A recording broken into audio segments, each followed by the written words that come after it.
Ladies and gentlemen, boys and girls, children of all ages, we are back. Be you Clydeside, stateside, or worldwide, it's time to rise up, charge up them pipes, and get ready for episode 29 of the Scottish Falcons show. If you don't know me by now, then who the heck have I been ranting to for the last 3 months? I'm your boy, Will the Thrill Waddle. And as always, to my left is my co-host with the most, the original Scottish Falcon himself, Des Stevenson. And Des, what more to say? It's been one of the hardest few days to kind of process a game that we've had for some time. Wouldn't you agree? Well, the good news is that the roller coaster is at the bottom at the moment, so I'm waiting for it to go back up again, and then we can have the classic downturn again. So I think I mean, I always say, I mean, how much worse can it get? I mean, yeah. I mean, the next 2 weeks are going to be tough, and that's a big problem. But again, upside down world of being an Atlanta Falcons fan, we lose to the teams we should beat, and we beat the teams we should lose to. So, as I say, it's a topsy. I'm at the moment. Yeah, as I say, it's a topsy-turvy world, as you say, as you put it so eloquently. And looking forward, I'm excited, but I'm also a little apprehensive going into the next few games in Foxborough, and especially the big one in Germany against the Colts.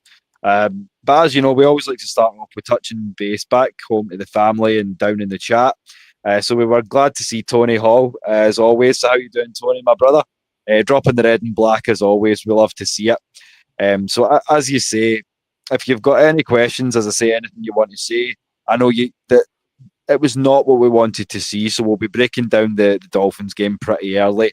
But before we do, a new hashtag on the scene, hashtag Dirty Birdie Birthdays, because we did have one yesterday and one today. So belated birthday wishes from everyone at AFNI and the Scottish Falcons team to Darnell Money Mooney. And also today we have the birthday of legendary Falcons linebacker Keith Brooking. And I would also ask, Des, if you got the man on X, because if you do, ask him what he's doing on Sunday. Yeah. We really could use his help at that mic position.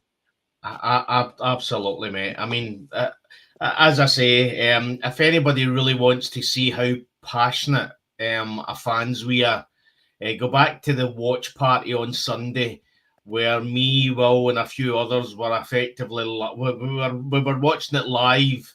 And if you want to see, as we say, when we say at the end of the show, pain is international. Believe me, you see a lot of pain watching that game. A few cuss words as well, but as I say, if you are curious how passionate we are as fans, go back and watch that. 3.5 hours, they effectively, me and Will shouting abuse at the TV, because the team didn't show as much at all. So, but we'll get into that.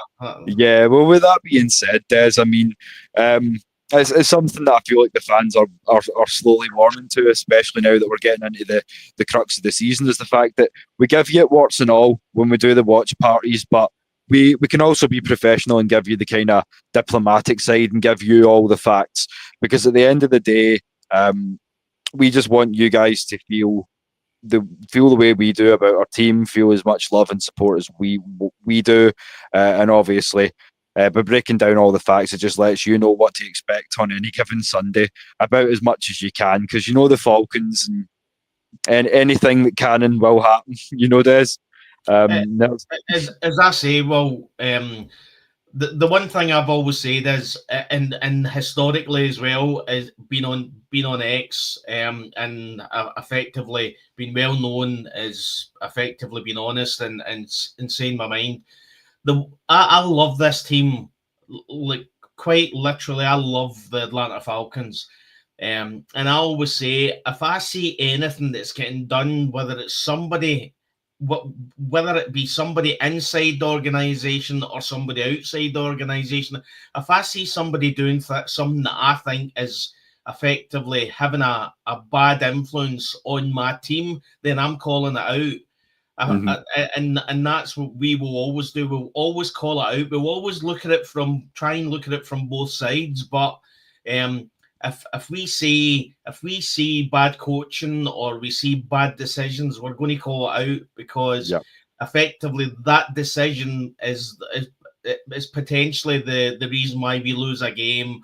And effectively that affects me, affects us as fans as well. So we're going to call that out. We don't shirk from saying what we feel. No, 100% Des, and as I say, that's something that we share in common with our Ladybirds over in Atlanta. And Miss Sonia House said, how many times do we have to see Dumb and Dumber coaching for us on the sideline?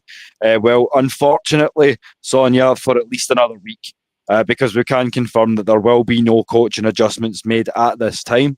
On Saturday's show, it's something that we're going to talk about in a little bit more detail, because Des and I in the back were throwing about a couple of extra names earlier on today that are maybe X factors. So that's something that we can maybe get our teeth into a little bit on Saturday for y'all, if you're going to join us for that one. But in the meantime, we've got some good news at last. Looking at this injury report, Des.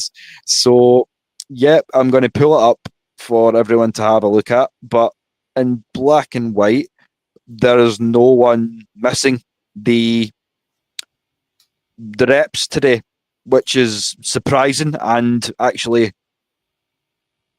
reassuring ahead of the New England game, wouldn't you say, Des? Yeah, absolutely. I mean, what I would say is probably looking at the way everything's gone, seeing Storm Norton as full participation and Darnell Mooney full participation there, that's really, really important. Obviously, you see the limited participation with Jesse Bates, Drake London, Kel Pitts, Michael Penix, Jalen Walker, Tyler Algier, Billy Bowman Jr. again, Natron Brooks, Leonard Floyd, Jake Matthew, Casey Washington, Zach Harrison, and did not participate. There's nobody. So a lot of the limited participations did not participate yesterday. So effectively, we're at a point where we're getting there. I'm pretty sure, but there's going to be a couple on there that might not make it for Sunday. But if there's ever a time where we need a full strength squad, it's Sunday. I feel like the biggest issue or the biggest concerns that I would have is whether Jalen Walker and Billy Bowman are ready to go, because I feel like what was a big factor was how tired the defense looked against Miami. So definitely having a little bit of flexibility, rotation ability as well, is definitely going to be the fact, like the difference between a win and a loss against these Patriots. But before we do get into that, like, on you go, Des, while I'm pulling I know Jeff Ulbrich has come out and said that effectively they're going to, what they done against Miami, they're going to run it back again with the Divine Diablo not being there. And I've got to admit, I did see some reporters asking about JD Bertram. I would shout out to Mark Zeno. Mark Zeno is probably the main guy in that press in Atlanta, in the room for the press conferences that ask the hard questions. Sometimes I don't agree with everything that he posts, but he's the one guy that asks the questions, and I'm pretty sure it was him that asked about effectively how we're using JD Bertrand. You know what I mean? Effectively, I don't think the guy's ready for the NFL. No. I'm watching a lot of people on X, some of the Falcons reporters sharing certain videos, and it just, you can see that he's just not ready. And again, I'll go back to Jalen Mayfield at the O-line when we brought him in, and effectively we destroyed his career because we brought him in too early. And from my point of view, if we can get Jalen Walker back and Billy Bowman Jr., that would effectively strengthen the defense a wee bit. I know Jesse Bates is coming out and said as well that he feels quite good. He feels as if he's going to participate as well. But what can we say? I would say that the defense was allowed to have one bad game. And I think even though the Carolina Panthers game was bad, I don't think that was really on the defense. No. I think the defense kind of held its own. But when you look at, the defense in Sunday wasn't getting a breath. They were literally on and off. And off it and was on again. So and that was just one of many things that went wrong on Sunday. Because I have a few illustrations which aren't too good to kind of help us along here. So in terms of your week 8 game breakdown, there you are, 34-10. The offense was not good enough. The offensive line play was inconsistent. Kirk Cousins couldn't get the job done. As you say, JD Bertrand looks a little narrow in the ass, so to speak. When he's tackling, he's being driven back. It's not what you want to see from essentially a Mike linebacker. Also, as I say, you see all those running backs going for over 100 yards, 1, 2, sometimes even 3 touchdowns apiece. Bijan Robinson held to 14 yards. And as you said today, Des, and shout out to Mark Raimondi on X, the Falcons are 31st in the NFL in run block win rate at a mere 68%. So that's a few big reasons right there as to why we were blown out by the Dolphins. But for me, the biggest reason would be the inconsistency of the offensive play calling.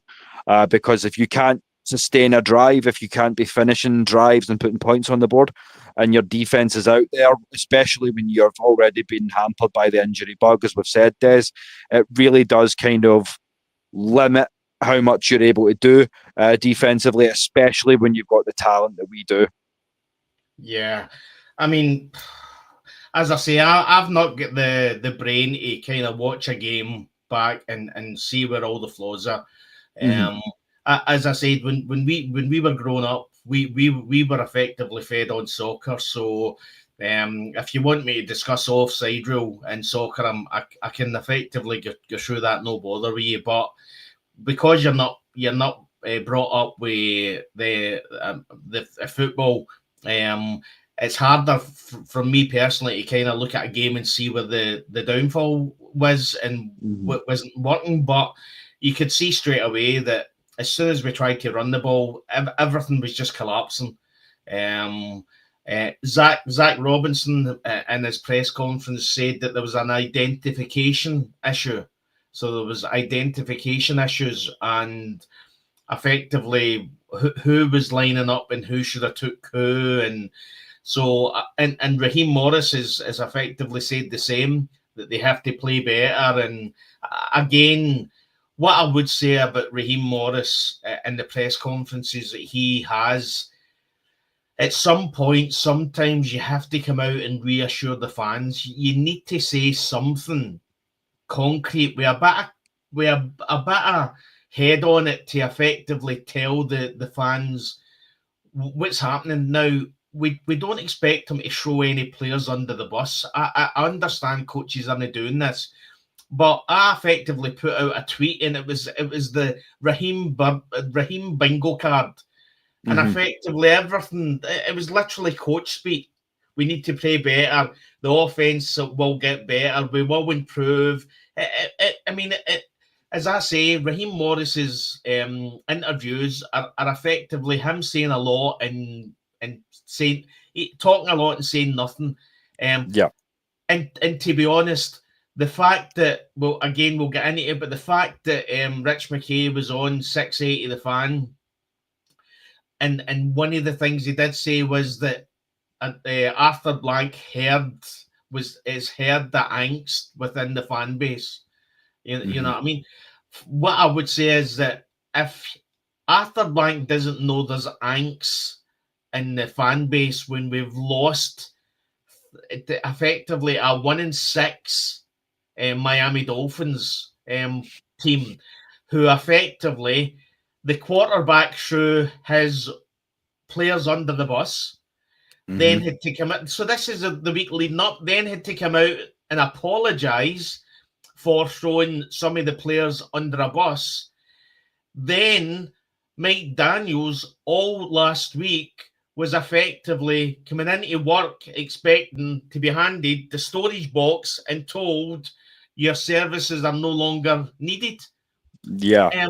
So that effectively is not a token for winning a game. Everything that Miami Dolphins went through last week, and then they waltz into Mercedes-Benz Stadium and, I mean, decimate. Bearing in mind that touchdown at the end, the game was over. Yes. Anyway, so it was 34-3 anyway. The game was over when we scored the touchdown. Yeah. But effectively, Raheem especially has to come out and say, as you say, mate, you go on and say about how he's never come out once and said that effectively that we have to improve, the team has to get. I mean, all he'll say is that effectively we will get better, we will improve. You know what I mean? As if he's trying to manifest some sort of change. And as I say, you're really mad at the Miami game. Then you see his interviews and with the reporters, and it's like it's just coach speak. It's not giving me any reassurance. You know what I mean? Yeah, that's what I'm saying. Like, I feel like shout out to Christy down in the chat as well, another one of the Ladybirds. So yeah, when you're speaking about Raheem, and I mean, let's switch the topic and get right down to business, because there's a few things I want to say about Raheem, but you've kind of summed it up a little bit there, Des, because I feel like when you say he talks a lot and says very little, and when you talk about taking accountability, my problem is, as you've said, that he'll put it on his players and say the players aren't performing, but at no point, and correct me if you have, but at no point have I personally heard him say, I know the coaching has to be better, there's been inadequacies in our play calling. For me, he essentially said words to the effect of, in the last press conference just gone, I am not a good enough head coach at the NFL level to adjust on the fly or to take leadership of my team and get my offensive coordinator to do so. He basically saying that Miami knew what we were going to run, and it's like, well, it doesn't really matter. Everyone knows what you're going to run because we've got Bijan Robinson back there, and we've got a second string quarterback. So everyone kind of knew what we were going to run, but it's how do you then adjust? And as I say, to put it on the players, I feel like is fair to an extent, Des, as you say. The players have been underperforming, but at the end of the day, they're pieces on a board that you're moving. So if you're the offensive coordinator and you're not able to admit your own faults, that's where my problems start to arise. And as I say, if you disagree, you're welcome to jump in on that, Des. Right, I'm going to say something that they'll probably hang me for, but the one thing I liked about Bill Belichick, and Mike Vrabel's doing the same at New England Patriots, is he literally shared, I mean, and again, he's winning, right? But Bill Belichick shared nothing with anybody, right?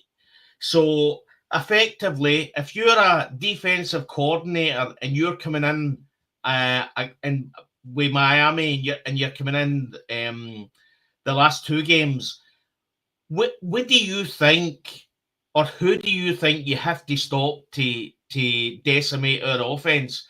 Wait a minute. The head coach came out and said that everything runs through Bijan Robinson. Yeah. Right? Now, we didn't see the issue at the time where he said it, but he's effectively come out and told defensive coordinators, you shut down Bijan Robinson, that's our lifeline. And he said that after the Miami game. He's our lifeline. This is where all our offense is going to go. So with Bill Belichick effectively if you asked him what sandwich you had for lunch that day, he would probably have said, "I didn't have lunch. I don't eat lunch." He wouldn't have shared anything. So it's the wee things that effectively come out and telling them what run where your offense runs. It's just wee things like that. These defensive coordinators and offensive coordinators and every other team are wise. They're clued up. They don't need you to tell them. But effectively, it helps if you come out and say, "Oh yeah, we do everything through Bijan." You know what I mean? So come into Mercedes-Benz Stadium and stop Bijan, and you'll deal with everything. Or attack the O-line, because effectively everything that Bijan does goes through the O-line. So if you can smother the O-line and effectively collapse everything, Bijan's nowhere to go. And Tyler Allgeier's nowhere to go. So it's these wee things that make a difference that effectively the best coaches in the NFL do not do. Yeah. As I say, as you say, there's 100% levels to this thing. And when you talk about the offensive line, I feel like, as you say, that's another important thing coming into Sunday. If Storm Norton is ready to go, Storm Norton has to go, because Jake Matthews is not going to be 100% yet. As you say, he's had his struggles, and then at the other side, Elijah Wilkinson has it. At times, with all due respect, he's been good at times. He's been solid enough, but when he's been bad, it's been horrible. To be quite frank, as you say. So I need some consistency from the offensive line, especially if, as I say, we don't have the consistency running the football, because if we're going to come out here and tell someone, no, this is what we're going to do, and they scheme for that, and we have no backup, then, as I say, it's going to get ugly pretty quick, because that was a 1-6 team. It's not New England, and New England are looking pretty good this year. So I'm concerned that if we don't get things on track quickly, that this is going to get ugly, Des. Well, I mean, it's the fact that, I mean, I would ask somebody to go back. I would ask everybody to go back, and again, I don't. The wee things don't make a difference to me. But when you look at a head coach that's come out after losing 34-10 to a 1-6 Miami, and in his first, not after the game, but he's effectively his first press interview this week, he's literally laughing and joking. And I'm just kind of looking and thinking, do you know what? I don't want to see my head coach laughing and joking. Then you see yesterday, Zach Robinson, and effectively Zach Robinson, as soon as the press conference starts, he's smiling. You know what I mean? And I'm like, Jesus Christ, what? I mean, did they not watch this game? Listen, maybe it's quiet confidence that they've got, but after San Fran and Miami, they effectively, I don't know what's getting said behind the scenes, but that's not two men that are scared of losing their job, and No. and that's a problem. You know what I mean? Yeah. There's no accountability. I would say that some of the press interviews, effectively, they were pointing towards the players and no uncertain terms, the way they were saying, like identification issues and all that kind of stuff. So again, that falls on the coach. That's on the coaches. That's on the offensive coordinator. It's on the defensive coordinator, and it's on the head coach to effectively bring these players and have some accountability from them. You know what I mean? Yeah. We hear that Zach Robinson and the offensive coordinator the offensive coordinator, the O-line coach, Wayne Ledford. Yeah. Yeah. So he came out and said that they had a 30-minute call where they discussed things, right? Well, first thing I'm going to say is, why are we having a phone call? see after that game, see if I'm the head coach, if I'm Ian Morris, I'm literally grabbing every one of my coaches into a deep, dark fucking room at the back of Mercedes-Benz, and I'm locking the door until we work out what the fuck just happened. You know what I mean? Not a 30-minute phone call. No. And again, it sees me things again.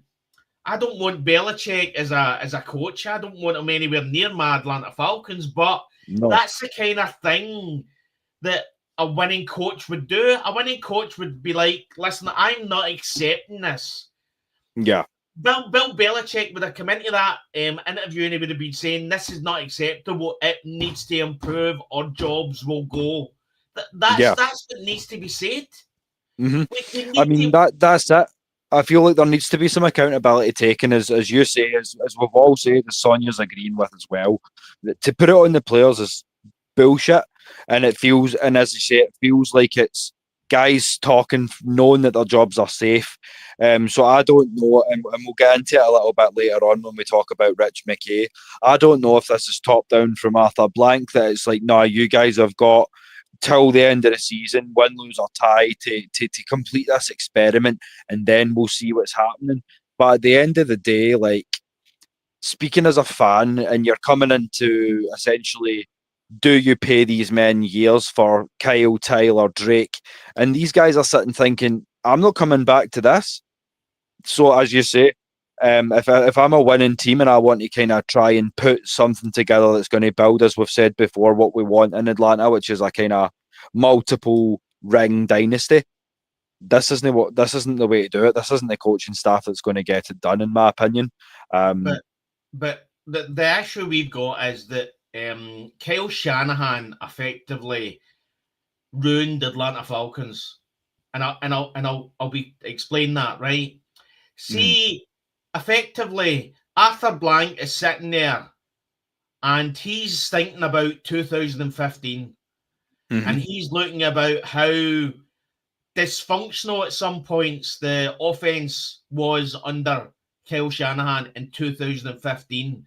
And then the big jump to 2016. Then you look at Robert Kraft, and when he brought in, was it Jared Mayo as head coach? Yep. Effectively, straight away, seen it wasn't working, sacked, gone. You know what I mean? He wasn't waiting about. He knew that wasn't the guy for the job. So effectively, it was a case of he's not good enough, get rid of him. Yeah. This loyalty, a lot of you could see last year that there was a lot of parts when it wasn't working. We get blown out by the Carolina Panthers in the last game. You know what I mean? That last season was not a sign that things were going to get better. No. But this is the problem. Somebody in that organization is effectively we went 3 years with Arthur Smith, and I could see at the start of the second year, and within the second year, it just wasn't going to work. And he got another year out of it. He gets 3 years. Yeah, this was my problem as well, Des, because I felt like asking you, do you feel like they've been scapegoating certain guys to a certain extent, like the Ike Hilliard situation, or going back to the Jimmy Lake situation? And shout out to Lee down in the chat. And I wanted to also raise some of the stuff that Christy was saying. She said that she's had to stop watching the Raheem interviews because he just says that it was a group thing. It's all of us when asked about some of the errors or issues. I agree with that. He's not been very specific. And again, this boils back down to the sort of accountability thing. It does make me cringe. And it is what you were saying, Des. It's all generic. It's all coach speak. And after a while, it does become a little bit like white noise. I mean, listen. Effectively, Dan Campbell he went viral with we're going to bite their knees, and I remember looking and thinking, God, this guy. I mean, if this boy ain't the best coach that the Detroit Lions have ever seen, it's going to be embarrassing. Yeah, but his mindset was a fact that I'm going to make sure these players are literally they're going to stop you, then they're going to punch you in the face, and knee you in the groin once they've stopped you. That's the way we are. We're going to make sure our mindset is so tough that you can do whatever you want to us, and it won't phase us. We then look at the Atlanta Falcons. Even under Dan Quinn, we were soft. And Arthur Smith, I remember watching one of the first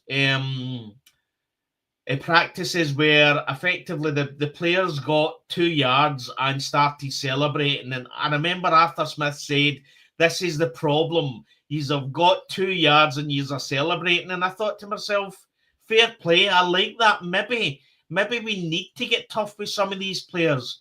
But it didn't. But at some point, somebody has to step up and say, I mean, just say we need to get better. The O-line was bad. I mean, you got to remember these are all veterans on the O-line. Yeah, They're not going to spit the dummy out if you turn around and say the O-line was garbage. They guys will know before you tell them that the O-line was garbage, because they've got standards that they're trying to keep to. And they know that if they fall below these standards, they know themselves. That's how being a veteran makes a difference. You know what I mean?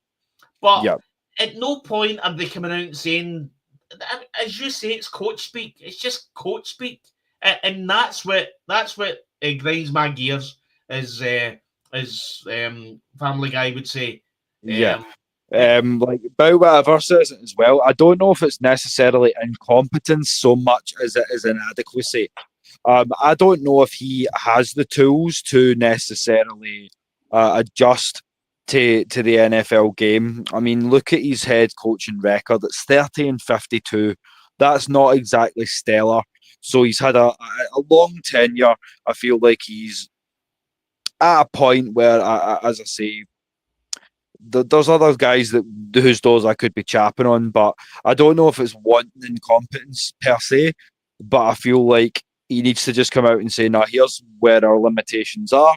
I want my coaching staff hanging back for an extra 2 hours after this game. The next 2 nights we're going to be in the film room. We're going to watch this entire fucking game. We're going to break it all down." But there's been none of that, at least in my understanding. And as I say, it goes deeper too, Des, because as we'll get into in the Rich McKay interview, there are things going on behind the scenes that we are not privy to. So I don't understand why they're not seeing what we are seeing here. You know what I'm saying? See, if I was Raheem Morris, I would literally had every coach in a 3-hour meeting. And then I would, in no uncertain terms, speak to one, whether it's D-led or whatever, effectively leak it to one of the reporters and put it out. Put it out. He's literally sharing how his offense works. So effectively leaking that you've had effectively a 3-hour meeting with your coaches to iron everything out so that this garbage doesn't happen again. That would be something. You know what I mean? Yeah. That would show that effectively they're watching this and they're seeing what we're seeing. And then you look at Zach Robinson. Zach Robinson's talking about effectively identification issues, and again, it keeps on coming out. Effectively, it gets to a point where it looks like there's a bit of they're delusional, because they keep on saying we will get better. I mean, Zach Robinson came out and said, "Oh, we've seen a lot of soft looks at the defense," right? But again, effectively, he's seen what he wants to see and then couldn't overcome that. Yeah. So that effectively is telling you that maybe you're not an offensive coordinator. Yeah, I would agree with that. And as I say, like it's self-evident, because as Boutwather says, the whole damn offense is stale. We can't score. We can get yards and move the ball all day, but can't get the touchdowns on the offense. Yep, I agree with that. And in terms of red zone, it's even worse. The red zone percentage has been horrendous. We're 10% below where we were last year. At this point last, yeah. And red zone last year was bad as well, mate. Yeah, red zone last year was by no means mind-boggling. I think it was 54.7%, but compare that with this year where we're sitting at 44%. It's just not good enough. And to not account for that and to not start to at least make it look like you're making necessary adjustments to try and save the season. Because I mean, let's be quite honest, Des. If we want to play playoff football, we're going to have to win the next 5 straight, and it's a big ask. Aye, and when you effectively sit and watch a San Francisco 49ers team coached by a coach that was in our stadium, and effectively he's taking what a player, a quarterback that has been wrote off by 99% of people in NFL, and he's got a scheme that's good enough that they effectively ran over us. You know what I mean? Yeah. That's what frustrates me as a Falcons fan, because sometimes I just think that it seems to be that behind this coaching staff, they want to make it as complicated and as complex as possible to make it look as if they're great at what they do. If you look back in history, the best coaches are the ones that make it simple for the players. Yeah. You know what I mean? I don't need it to be pretty. I need it to be effective. That's it. If you need to take it back to rudimentary football and run it straight up the pipe, as long as you're getting the points, that's what I'm going to go for. And Sonia's saying that under Raheem, the team started the season off so good, but the rest of the season goes down the drain. And an interesting question, and I'll let you tackle this first, Des, and see what you think. Do you think he's sabotaging the season on purpose? I would question why he would do that, because effectively, from my point of view, if we don't get a playoff game this year, Raheem's gone. You know what I mean? I mean, I could say that, but they might give him another year. But what I would say is, if it's broken the first year and it's broken the second year, for us to assume that it's not going to be broken the third year, then that's delusional. Yeah. As I say, you're watching worse teams than us. We've got a great team, and you're watching worse teams than us effectively winning games and winning games doing well. You know what I mean? So you're watching this and you think to yourself, at some point, somebody behind the scenes is going to look at what we are given and what these players are given and change it. What I would say is that there's plenty of players. I always said there's plenty of teams out there where you look at the players they've got and there's not a lot there, but collectively they're a good team. We're the opposite. We've collectively, player-wise, have got some exceptional players and weapons. But the problem we've got is that together we're worse, which that comes down to strategy, that comes down to scheme, that comes down to coaching. There's nothing else you can change with that. Yeah, and this is where championship teams become championship teams. Like, they are greater than the sum of their parts. Like, the 2000 Baltimore Ravens team was more than just Ray Lewis and Ed Reed. Even though those guys were exceptional, generational talents, it took a hell of a lot more than those two to get the job done. So I agree with you, and I agree with Christie as well, that I don't think he's actively setting out to sabotage the situation. I just feel that he's either ill-equipped or inadequate to adjust to the pace or the level of play that he's coming across in the NFL. And as I say, like, he's 40% something win rate would show you that too. He's had quite an extensive time to kind of gauge himself. And as you say, Des, and as Christie agrees, I don't think he's necessarily head coach material in the NFL. And Bout Whatever's agreeing with that as well. He's a lot of the guys seem to think he's an objectively bad coach. And that's where the issues come in. But let's talk about it from a bit of a different perspective then, Des. And I mean, we had another Falcons legend talking about things, and obviously he's not another one who's not shy. The Iceman himself, now he's talking for doing some of the podcast and obviously media sports side of things as well. So you brought this up because you wanted to obviously break down a few of his comments. He wasn't obviously happy with what he's seen on Sunday night either. So if you'd like to kick us off on this, and we'll have a look into some of the comments from the Iceman then.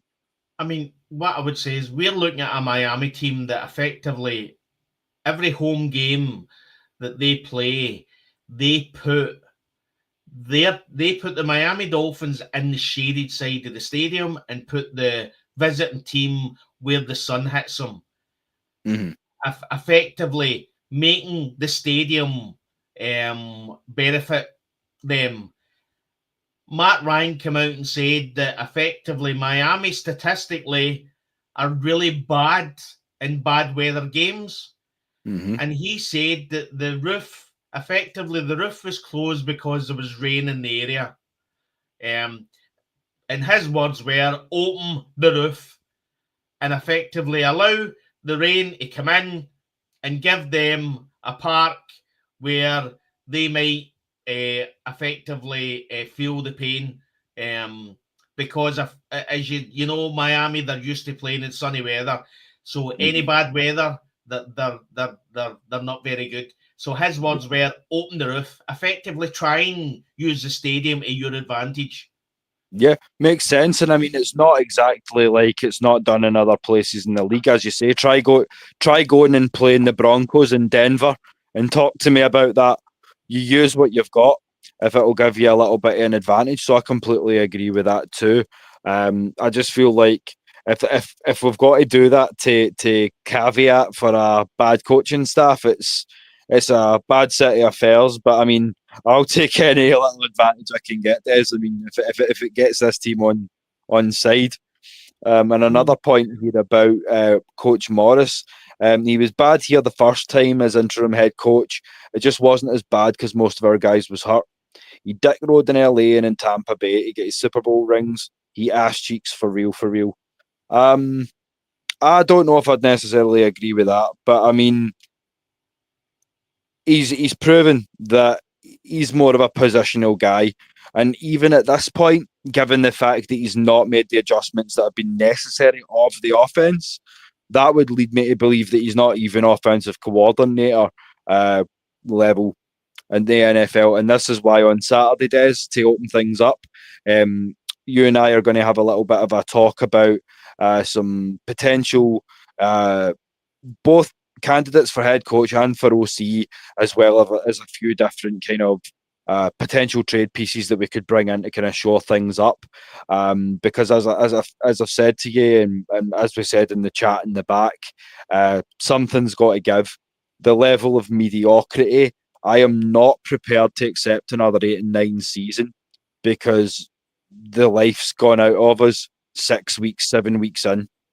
I mean, the worst thing about it all, mate, is no matter how bad it gets, I know we are still going to be here, mate. Because the one thing I can't do, I cannot walk away from the Atlanta Falcons. I just can't do it. I love the team too much, mate. No, it's 100% with you. I mean, my blood is red, but there's a lot of black in it as well, mate. So, but what I would say is that you effectively go from one of your best seasons ever into another good season in 2017. And again, we should have got back to the Super Bowl again that year. And then it's just downhill ever since. It's just and that's the problem. The team's shown us what we can be. But as I said, if you look back to the 2016 team, if you put collectively this team this year and that team then, take out the quarterbacks and look at the players, I think this team is a better team player-wise than what was there. You know what I mean? Yeah, I would agree with you. As you've said in the past, I mean, Matt Ryan, for as good as he was and as good as that offense was in 2016, that was with a number 15 or 16 defense. I mean, I know we've dropped off a little bit, but essentially, we were talking about the defense of maybe 2 weeks ago. You're talking about a number two entity.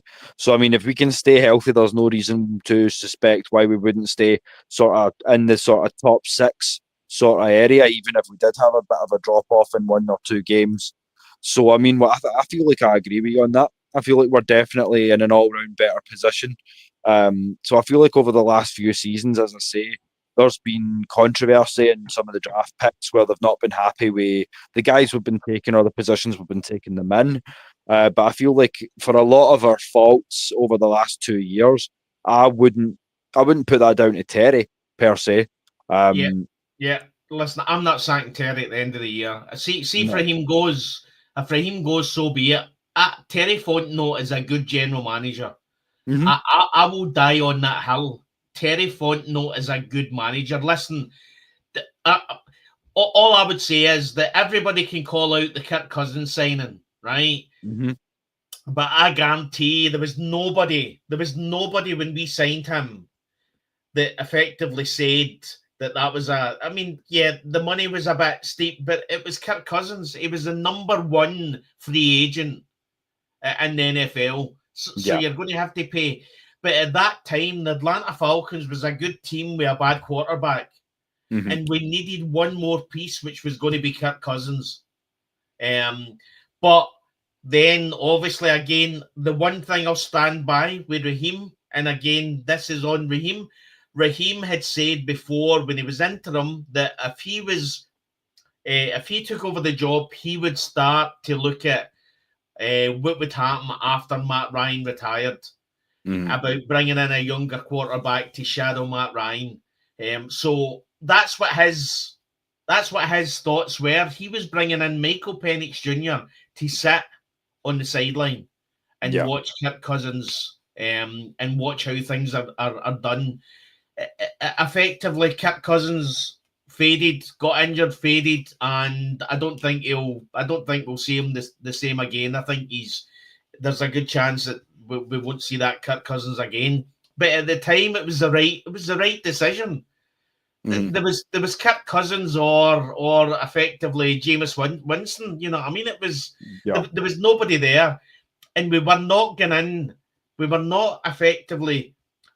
The way to look at it from Terry Fontenot is, if Terry Fontenot had went into the draft and they hadn't assigned Kirk Cousins, then everybody would know that we were in for a quarterback. Mm-hmm. Everybody would have known, and there was a good chance that a lot of the other players, I know the Vikings were interested in him, and a few other players and a few other teams were interested that could have possibly moved up and grabbed Michael Penix Jr.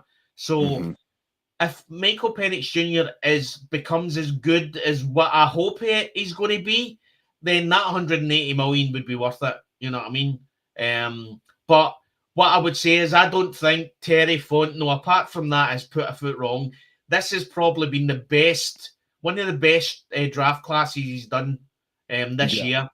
Picked some amazing players. So if Raheem and Zach and all that go at the end of the year, I'm keeping Terry.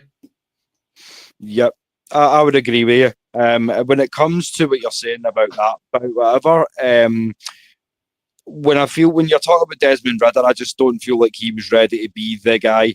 But when you're talking about the situation that he was put into, I for a lot of my faults and a lot of the drawback that I would get for it would say that Matt Ryan should never have been allowed to leave Atlanta. I feel like he should have been allowed to train his own replacement, so to speak.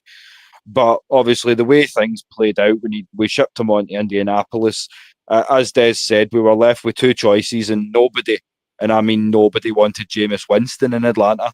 So don't kid me on in the chat and tell me you did, because if the chance presented itself again, I would still take Kirk for all that money, because as I say, although he was the most pro-ready prospect probably of this 6-year span, given the last three draft classes and the three to come, unless Arch Manning can get himself together, you're talking about one of the most complete draft pro-ready quarterbacks of the last 5 years. So we were in a position to do that. You have to do it. And as I say, whether you feel that way or not, as I say, the results are going to obviously come into fruition once the team's healed up. And I feel like we're getting there, as you say, Des. But this is where I'm calling out Zach Robinson for the scheme, because effectively he said in the press conference that once the game was effectively nearly behind us, at that point we had to start throwing the ball. Now, at some point, you're going to watch this game and just know we're not winning this game, because he then wanted effectively an O-line that wasn't protecting Michael Penix Jr. Because he then went to the passing game, he put Michael Penix Jr. at threat, under threat, with the pass game. See, from my point of view, I would have just said, listen, I would have got Bijan and Tyler together and said, listen, guys, I don't want you to do this. I don't want you to do this to you, but we need to, at least for next week, we need to try and get and change what's happening with the run game and see if we can run the ball. You know what I mean? Just see what we can do. See if we can tweak it a wee bit and bring up, do some other some other calls, and effectively see if we can get this run game going. But he didn't. As soon as the game was out of hand, he left it to Michael Penix Jr. to do. And what upsets me is this boy is still a rookie. You know what I mean? We're effectively putting his future at jeopardy here by trying to ask him to do more than what he can do at this point. Yeah, and that's something that we'll get into when we get into the last sort of main section of the show just coming up. But before we do, we'll talk about a little bit about sort of the behind the scenes, because as I say, if it's top down problems, then the solutions have got to come from the top. But before we do, shout out to the First Lady of AFN, repping our Candid Room show. So if you don't get the chance, if you haven't seen that yet, that's on a Friday. I can't remember what time that is at with the time difference. So Maggie will let you know down in the chat. But if you get some time on a Friday, that's our catharsis zone for discussing basically all things life out with the Falcons. So go show Maggie some love if you get the chance. But as I say here, there's another one. Ryan was supposed to train Ridder up to be his replacement, but Terry messed that up. I agree. You could do that. You could well say that. And if you had Matt Ryan behind him, then as I say, the situation could have been different. I feel like, as Des said, you play the cards that the hand that's dealt to you. We didn't have Matt Ryan, or it was played so badly that by the time the position came again, that obviously it had to be Kirk Cousins. But as I say, if the choice was given to me again, would I keep Matt Ryan in and not bring in Cousins? Then of course I would do that. But I make no secret of my feelings. You know I love Matt Ryan. You know I always will. So as I say, but it worked out how it is. Can I just say a bit about that? I don't think. See, to be honest, the everything surrounding Matt Ryan leaving, I don't think it was on Terry. I don't think Terry made the decision that he wanted to go and get Watson. You know what I mean? Effectively, that's probably when you're putting at Arthur Blank's feet. You know what I mean? So effectively, Arthur Blank has knew Deshaun Watson. He was a ball boy at the Georgia Dome, I think. So effectively, it's. I mean, what I would say is, however bad Kirk Cousins has been, Deshaun Watson, by God, that would have been. I mean, that's a bullet that we missed, mate. You know what I mean? So 100%. Like the thought of having to deal with all of that media circus in addition to poor quarterback play. We've got enough stress to be dealing with coming on here after a 34-10 loss, Des, with throwing that into the mix. And as the First Lady tells us, it's not going to be on this week because she's on holiday, but it's 8 p.m. Eastern Standard Time. So if you're GMT, if you're over in Europe like ourselves, that'll be 1:30 a.m. If you're having a late night tomorrow, or rather next Friday, then you know where to go. Yeah. Keep it AFN, as we say. But as I say, let's get into this interview then. So you wanted to talk about, as we said on 360 the fan, 680 the fan. My bad. The interview with Rich McKay, and as I say, you want to talk about Arthur Blank. You want to talk about his sort of situational bias towards certain people that are in the building. Obviously, we've said Terry's not the problem. So, what did you learn, Des, from the Rich McKay interview or have you had any major takes as to sort of how you feel? Yeah, I mean, there was a few double meet. There was a few things that were said. So Rich McKay came out and said that effectively, as CEO, and again, it's the things that you spot as CEO of the Atlanta Falcons. He's got nothing to do with day-to-day running of the sports club. So, but then did come out and say that when Arthur Blank and Raheem Morris had their meeting on Monday, he was involved. So that's telling me that's day-to-day. Now, to be fair, I mean, this guy, what I would say is Arthur Blank's a shrewd man. I mean, he's built businesses. What I would say is he's not going to have an idiot as his right-hand man. And I know there's a lot of hatred for Rich McKay. I just think that yeah, at some point we need to look above the coaching staff because since 2017 was our last playoff year. So at some point something has gone wrong. And whether that's on the coaches that have been picked, what I would say is that I think that when Arthur Smith was picked, I thought he was the best candidate. Yeah, but it just didn't work. So what I hate is the fact that how can the New England Patriots have one or two bad years and then bounce back again? How is it that the Atlanta Falcons, whoever is making the decision, whether it's Arthur Blank, Rich McKay, Terry Fontenot, at some point with the long-term issues that we've had, we need to, because effectively Raheem wasn't here 2 years ago. Zach Robinson wasn't here 2 years ago. So at some point we have to say, well, who is in the wrong? Who's making the wrong decisions? For me, I'm looking past Rich McKay and I'm saying that Arthur Blank is too loyal. He is too loyal. Not what I would say. If Raheem Morris was sacked at the end of last year and we went for one of the new coaches,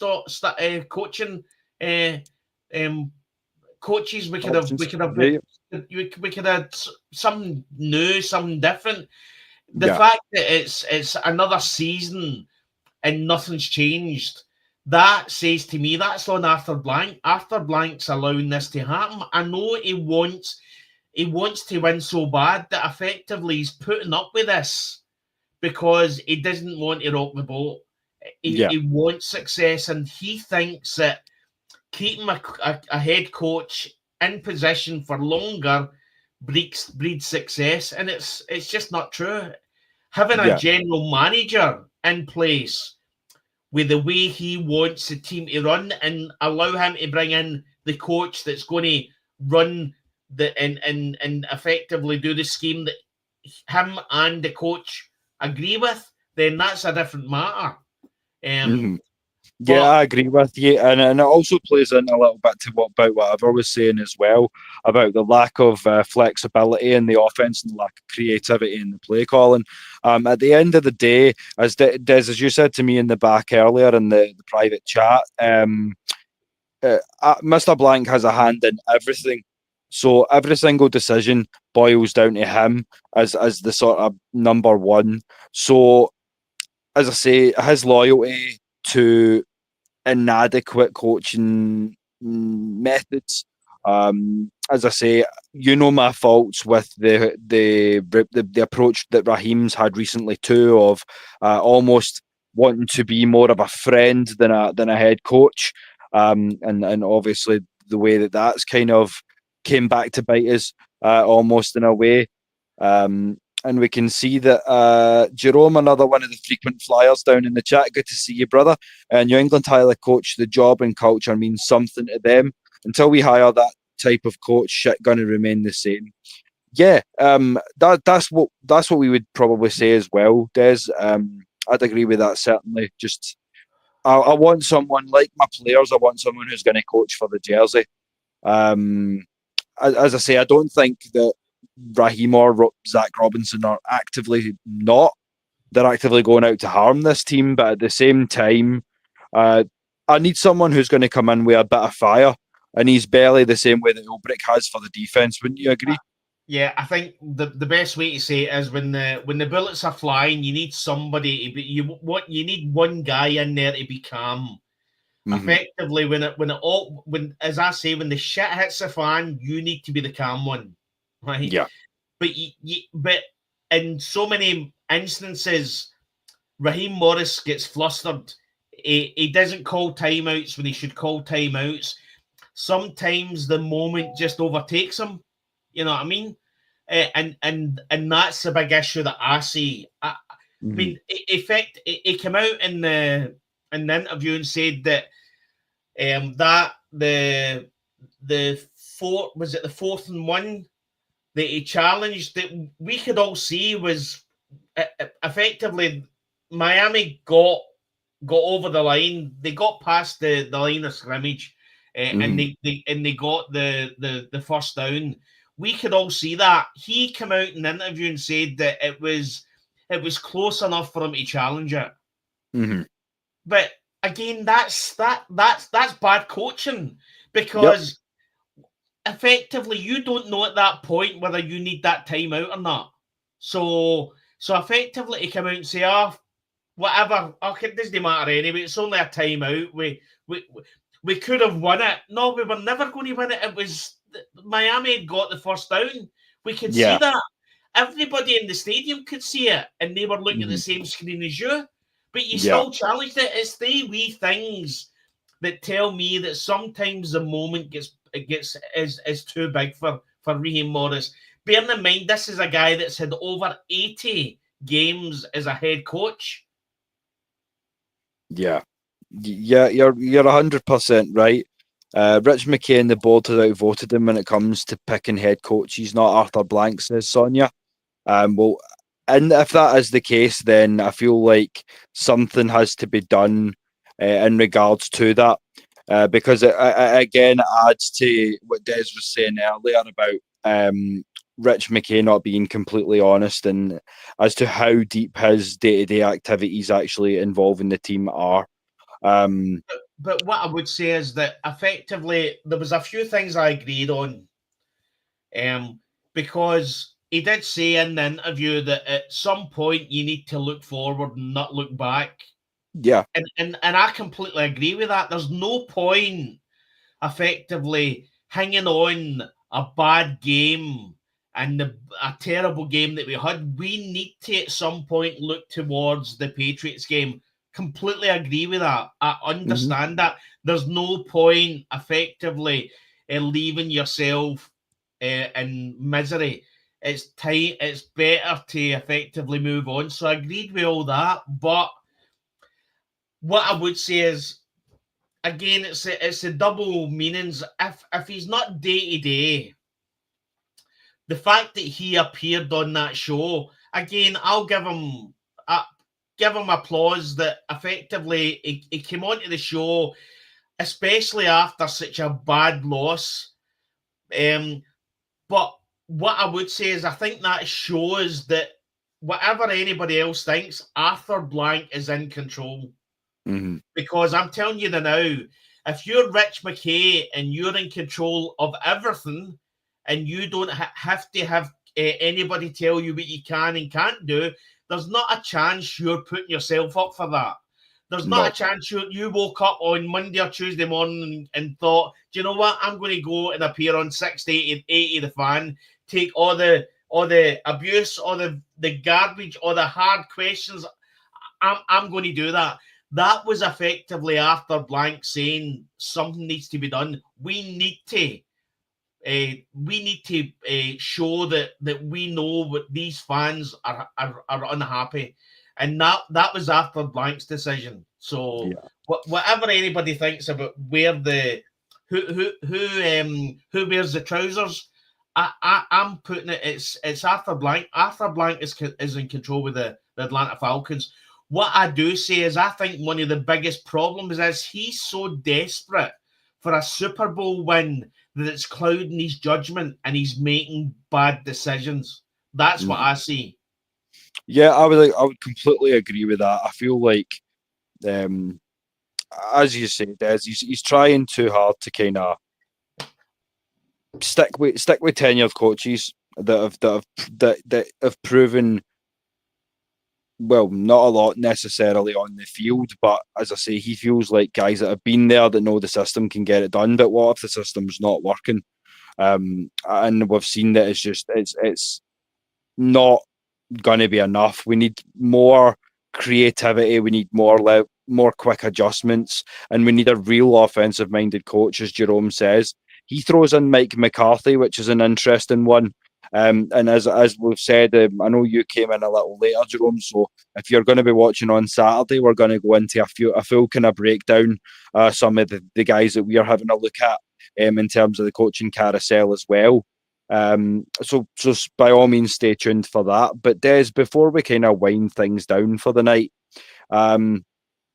as I say, we're going to do this in two parts. We're going to revisit this on Saturday, but as I say, we've just eaten 34 points. We're now 3-4. We're falling to third in the South, so let's kind of think about it more obtusely. Is our season cooked? Or if we can get things back on track, what would you say are the three, if I had to put a number on it, if you could make three biggest adjustments before the game on Sunday in Foxborough, what would be your picks? Well, so on the season, to be honest, I'm not optimistic. I'm not optimistic. We're coming up against a Patriots team that have got a real good run defense. They've got one of the best run defenses in the NFL. And from my point of view, if we can't do it against San Francisco, who were, literally they were their third string defenders. If we can't do it against that, and then do it against one of the worst defenses in the NFL, then I don't see us doing it against New England Patriots. Listen, I'll have hope upon hope that we win the game. From my point of view, one of the biggest things I would change is we need to just accept that Michael Penix Jr. is a developing quarterback. Yeah. Effectively, see, from my point of view, even if you're having to bring Nate Carter in, from my point of view, you need to run the ball. If it doesn't work, you need to make adjustments and make it work. You've got Bijan Robinson, you've got Tyler Algier, and we've seen what Nate Carter could do in the preseason as well. The speed that he's got, literally in half a second, he's gone. So we need to continue to run the ball, and we need to continue to make adjustments to make it work when we run the ball. This expecting Michael Penix to batter it 45 yards down the line, and to be fair, he's done some fantastic shows in some of the games he's made, but he's still a developing quarterback. He's played 10 games now. He's played 10 games. We cannot put that kind of pressure on this guy. I'm hoping that long term he is our franchise quarterback and he takes us to a Super Bowl.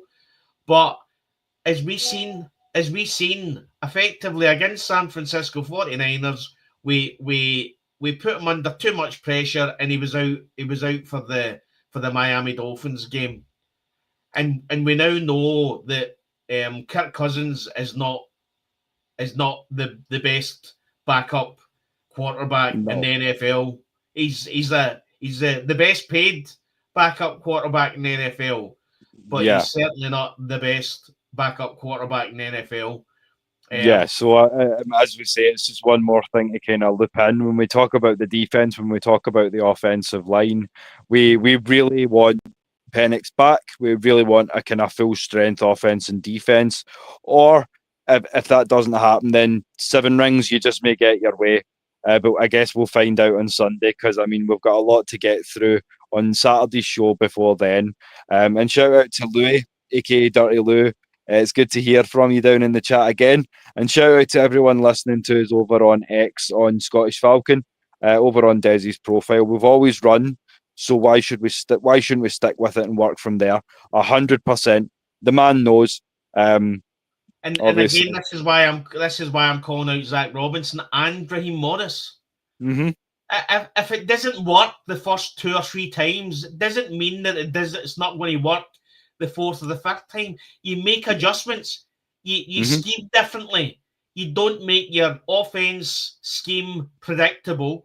That effectively a San Francisco 49er defender knows that because Drake London is running a certain way, that what you're going to do, that's predictable. At the end of the day, I honestly think that Zach Robinson picked up the do not do scheme when he left the LA Rams, because as I said before in the watch party, this is not a Sean McVay scheme. This is nothing like a Sean McVay scheme. No. So at some point they need to stop with the smiles and the happy chats at the press conferences and get their head down and make things work. Mm-hmm. I would definitely agree with that. I feel like it's come a time where it's pardon my French, but it's time to nut up or shut up. Time to shit or get off the pot. Like, there's been a lot of big talk over the last year and a half. You weren't able to prove it last season. We've got a vastly improved team. And we done so well in the draft, and yet we have recurring issues that have been a problem since last year that are showing their ugly heads again. So I don't want to hear that we need to be better. I don't want to see you smiling and laughing with the enemy, or the opposition rather. I don't want to see you having your second string quarterback shouting at your offensive coordinator on the sideline when you're playing a 1-6 team and being shown up at home, because none of that is the look of a team who's going to be going on to play playoff football. That's the sign of a bad team. Yeah, and bad teams blame, as I say, they blame all sorts of outside issues, as we've said, that brings us back to accountability, because first and foremost, what has cost the Falcons key wins this season, Des, and I'm sure you'll agree, is the Falcons. I mean, but that's the thing. We came into the start of the season and we said that all we needed was that with this offense, all we needed was the defense to be average. Mm-hmm. The defense has been better than average, and the offense has effectively capitulated so many times. And the problem is that the sum of our parts is less as a team than what it should be. So again, that comes down to, listen, I hope we go in against the Patriots and absolutely decimate them, but I don't see it happening. But what I would say is we always carry this thing on our shoulders that we're bottlers. And effectively, we've bottled that against 2 of the worst teams. I mean, I wouldn't say Carolina's one of the worst teams, but at that point, they were one of the worst teams. Mm-hmm. We've done it against 2 of the worst teams. So we've got the good and the bad. So the pros and the cons. The pros are, if we actually make or get close to the playoffs, we'll be getting into a playoff game with the knowledge that this could be either a Falcons destroy the team we're playing, or it could be a 42 nothing. There's no middle ground with this team, and No. again that comes down to coaching. Mm-hmm. As you say, it's the image that I sent you on X. We will beat a good team. We will then ride the victory wave for a week and do no game prep. We will lose to a team that we're expected to beat, and then we'll panic. Get our heads back in the playbooks, back into the coaching, reset and do it all again. And this is why, as I say, over the years we've grown this reputation that we're chokers, or that we've gotten used to just swallowing the pill of mediocrity and just being like, I'm fine being an 8-9, 9-8, 10-7 team. I'm not fine with that anymore. It's been 7 years and that's plenty of time. So I feel like it's really time that we should be making steps to try and reclaim the South. And the biggest issue is Kyle Pitts, we're going to have to pay him if he stays. Bijan Robinson coming up for his contract year. Drake London coming up for his contract year. We're going to have to try and work out how we can keep Tyler Algier. But if the season continues like this and you're Tyler Algier, you're looking at this and thinking, do you know what? I could go somewhere else and effectively compete. You know what I mean? I don't think Tyler Algier's that kind of person. I think he would love to stay in Atlanta, but the money's going to rule. So you've got all that. You know what I mean? Again, I think the biggest problem we had is Caleb. We lost Caleb McGarry and just effectively turned around and said, right, okay, we'll just run with Elijah Wilkinson. And again, that whether that's on the coaching staff or whether it was on Terry Fontenot, I don't know. But effectively, any other team would have been like, no, we can't go. What we see in practice, Elijah Wilkinson is a good backup, but he's not a good first starter. Yeah. You know what I mean? So it's wee things like that are now coming back to haunt us. Yeah, and that's what we're going to say. Like, as I say, like, taking the injury bug out of account, we had guys that were in positions where they're not really, as I say, capable starters, as you've said, Des, JD Bertrand, Elijah Wilkinson. Maybe they could be, but at this point, I would say that they're not ready. And I'm glad, again, to see that there's bodies coming back, or they should be good to go on Sunday against the Patriots, because, as I say, we need as many of them healthy as possible if we're going to compete. And then, as I say, the same goes for the Colts when we play them in Germany too. But again, the other good thing about a good scheme is the fact that you can bring in players that are effectively not as good as your starters, and they know the scheme and they can run the scheme. That's the difference. You know what I mean? We've seen as I say, we've seen the issues last year with the defense.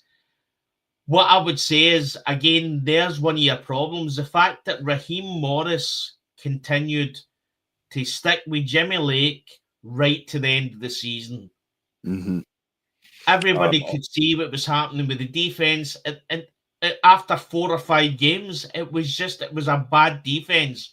At that point, Raheem Morris should have just come out and said, right, I've made the wrong decision. Let's get rid of him.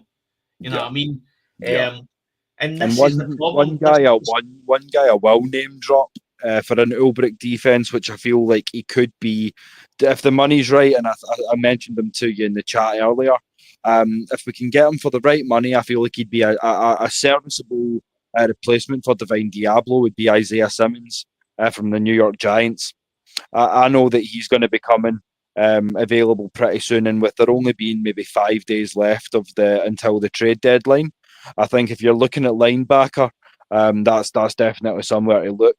I know that the Falcons are also actively progressing, and I have seen those words in black and white. We are actively progressing and pursuing a wide receiver. But if you want to throw a linebacker into that mix, then I think you can't go wrong with Isaiah Simmons. He's everything that Jeff Ulbrich likes. He's long, he's quick, and he's nasty, and he's flexible as to where he can line up in a defense. So I feel like that's definitely one to note. And have you anyone that's kind of standing out at you right now, or do you want to kind of leave the Yeah, people hanging until Saturday. no, why are we waiting to get a wide receiver now? As soon as Darnell Mooney get injured, we should have been out and got a wide receiver. Yeah, my understanding would have been that we should have got one after we cut Rary. Darnell Mooney's now coming back to full health, so Yeah. he'll be ready to go on Sunday. Why are we now at this point just looking for a wide receiver? That doesn't make any sense. We should have had another wide receiver in a good 3 or 4 weeks ago. Easy. I would agree. And I mean, I think that I don't want to 100% say I know this is the guy, but speculation and expert opinion seems to say that it looks like we're going for after Jacoby Myers from Vegas. Now he would be coming in as a wide receiver 3, but that's a decent wide receiver 3 to have. But again, you're talking money because I don't know what Vegas are going to want. As I say, you look at the fact that we've got Abikati that we could maybe trade out. I don't think Cousins is an option to anyone anymore. Let's be frank there. But I mean, as we say, this is something we can explore in a bit more details on a bit more depth on Saturday. But yeah, certainly a couple of names to keep you guys guessing. Because I know Tyler Lockett's gone as well. He's off to Pittsburgh to the retirement home that they're building over there. So all luck to Tyler Lockett. But as I say, he won't be joining the Birds. So just one more point then before we do close things up, Des. And as I say, you're of the Xbox side of things, and I'm on the PlayStation side of things. But the Electronic Arts have extended the exclusive rights to NFL games, which means that they will be releasing Madden titles through 2030. So we're going to talk a little bit about what this means. And for me, one of the major caveats to Madden over the last few years is that there hasn't been a lot of adjustment. A lot of people are saying that it feels stale. It feels like a roster reskin. But I mean, you work in business, Des, and I mean, if there's no competition, then you don't really have to work as hard, right? Well, effectively, you've everything that you said about the Madden game, you've just described the Atlanta Falcons. See it effectively stale. There's no moving forward. You know what I mean? That's effectively the Atlanta Falcons, mate. The one thing about what Madden does give you is that it gives you hope, because you sit and you look at the roster and you think, God, we are like, our roster's top 10. You know what I mean? We can actually have a chance this year in the real game. You know what I mean? And then effectively all the numbers just peter out. You know what I mean? So that is the thing. Like, I do like to kind of add in the gamer sections, but it's just so we can kind of, as we say, live vicariously and actually have a consistent Falcons team for a while until we kind of get back to real life. Yeah, listen, I'm still tainted with that Bijan Robinson Nickelodeon. Effectively, the Nickelodeon game where it was the Jacksonville Jaguars in London that I was at. Oh dear, that was a terrifying experience. I'm still tainted with that, mate. So, oh dear, it's going to take some time to wear off the bad memories of the Nickelodeon games and all the sludge. They were just, oh man. But again, there was so many signs that Arthur Smith wasn't it, and there's so many signs that Raheem Morris just ain't it. But I know we'll just continue to be on this roller coaster, and at some point, somebody just needs to effectively see what we're seeing and go, that this ain't working. Let's move on. Yeah. It was good to see you, John. Another frequent flyer, friend of the channel, John Sinclair. So we're just about to round up, but we're just kind of hitting home in some last points. But as you say, I don't want to say it's as bad as the situation in Dallas, but there may come a point where we have to move on fully as an organisation into the next sort of period. A time may come, Des. I don't think it's maybe right now, but a time may well come where we have to have a very difficult conversation as fans about where we go. I don't like calling for people's jobs, but as I said before, effectively the sign of stupidity is trying to do the same thing, expecting different results. You know what I mean? And I just feel that for the last 6 or 7 years, we've been trying to do. I mean, we talked about whether Dan Quinn could have stayed a bit longer, but there was times well before this 2020 season where you could see that that there was a lot of times where you could see that Arthur Blank could have just pulled the plug on that long before that. It was effectively just pure loyalty, and he just stuck with him. The same was with Arthur Smith. Arthur Smith, halfway through the second season, you knew it just wasn't working. But again, we got another year and a half of that. And I think with Raheem as well, listen, I hope he proves me wrong, but I don't see it. I do not see the mistakes that he's making. I just do not see that he's going to be able to turn that around. Yeah, I agree with you. I'm hopeful, but I'm not optimistic. And that kind of is a good a spot as any to kind of start winding it out. We're hopeful, but we're not optimistic. And as I say, if there is anything more that breaks between now and Saturday, then we will be sure to bring that to you. As I say, please stay tuned.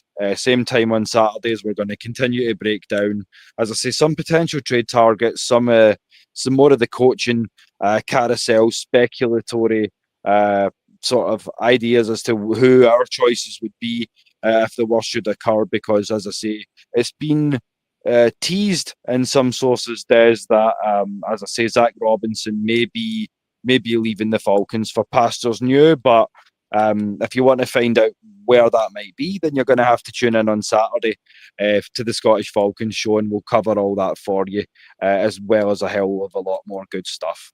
Absolutely. So just before we do wind down, as I say, it's always a thrill to bring these to you, and we're always enjoying coming back with the Scottish Falcons shows, but we're always looking to also grow the family as well. So when we talk about the AFN International and our core ethos, as you guys know, it was to become the voice of all of the fans. So regardless of where you are in the world, as we say when we open the shows nowadays, be you Clydeside, stateside or worldwide, we wanted to give you guys the opportunity to come on, discuss birds, all the breaking news, and just have some fun with a like-minded panel of fans all around the world, and just show love back to the team. So if you do want to do that, there's always the option to, as I say, contact myself, contact Des, contact Miss Maggie T down in the chat as well. We will drop our socials at the end so that you can get at us if you are looking to, as I say, follow up. But if you're looking for show times, we're also looking to expand into the US West Coast as well. So if you're finding the show a little later, a little early, then we can obviously look at that in the future as well. But if you want to hear any more topic ideas as well, that's where to get at us as well. So we'll leave the socials there. So until then, as I say, I hope you've enjoyed the show. But if you do want to join us, then messages and earn your kilt. But as I say, we're coming to the end of the show now. So if you have any last minute questions, guys, then you know what to do. Drop them down in the chat, or even if we've covered everything that you guys wanted to hear tonight, then just drop us some red and black and show us some love, because you know how hard we work to make these shows as good as we can for you. So Des, is there anything you want to cover just while the guys are getting any last minute questions out the way? Is there anything you want to say? Yeah, no, I'm just really, really disappointed this week. As I said, if anybody wants to see how passionate we are as fans, go back and watch the watch party. You don't need to actually watch the game, which is thankful. But Yeah, you'll see we'd the rather reaction. you didn't. The reaction. And to be honest, I'm not any more optimistic for the New England Patriots. The way that Mike Vrabel has effectively turned them round and the sake of 4 or 5 games has just been unbelievable. All credit, as you say, all credit. Yeah, on you go, mate, sorry. No, I was just going to say, as you say, all credit to Coach Vrabel. He really has kind of stepped things up in New England. For a team that wasn't maybe as much a factor as they'd been in years gone by last season, they've really come up. And as I say, unless we can make some real adjustments in the next couple of days, then I don't see us getting a win. And as I say, if you're sitting at what would that be, 3-5, then you really need to start questioning again whether it's time to call it quits on this season. And we appreciate you, Maggie, for saying that. Thank Absolutely. you always. Thank you all, as I say, for showing us all so much love and support. As I say, it means the world to us that we can actually touch base with Atlanta, touch base with the guys that are in the stadium, as I say, living vicariously through you guys as well. So, as I say, when you're talking about the socials, if you do want to chase us up and drop in the topics that you might have, as I say, discussion points, or if you want to get on and talk with the boys, as I say, the guys have been, for the last few shows, paying attention on XDes. So have you expanded into the world of social media anymore yet, or is it still just the X for yourself? Yeah, still X. And again, thanks to everybody on Scottish Falcon, my ex-Scottish Falcon who's watching this live. So it really is appreciative.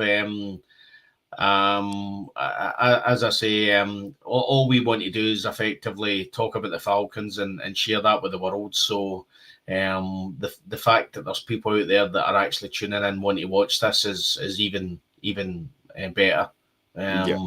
Like as I say, I don't. It's kind of crazy in a way, Des, that they're hearing two guys in Scotland talk about the Falcons, and here we are after almost 30 hours. So you're talking, 30 episodes. So you're talking maybe 64 hours, give or take.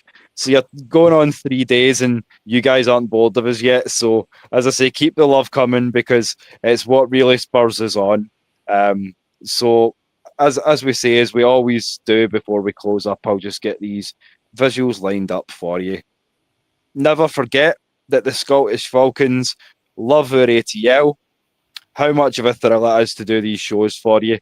And we bid you good night. And until Saturday, never forget that pain is international, but so is passion.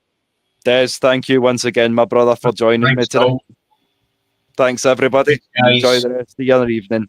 Bye-bye.